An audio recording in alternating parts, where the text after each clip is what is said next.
Jungaloo Island. No volcanoes. Finally, you can relax and splay your paws. Oh, do you think they might have pineapples or bananas here? The only thing this island has is nuts. And you just arrived.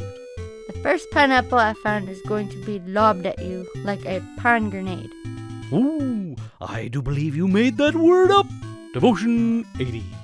After Samuel called the entire nation to give witness to whether or not he had consistently done right among them, and after they clearly gave testimony to how honorable he had been, he gave them a short history lesson. This history lesson in 1 Samuel 12, 6 through 12 consisted of how disobedient they had been as a people for generation after generation. He capped the lesson with how wrong they had been to ask for a king. That damage was done, but how to go on forward was the question. Here is the answer that Samuel gave them.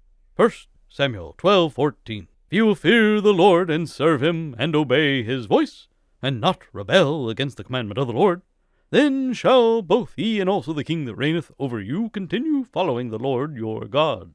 But if you will not obey the voice of the Lord, but rebel against the commandment of the Lord, then shall the hand of the Lord be against you as it was against your fathers.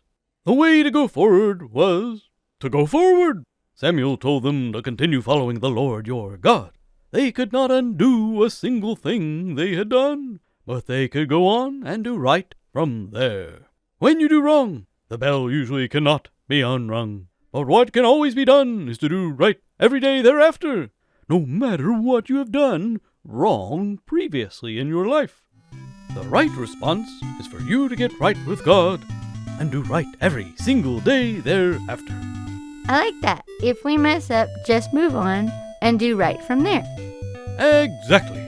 And that is what Ruth did when he left Erupting Volcano to very safe Jungaloo Island. Have a blessed day, friends.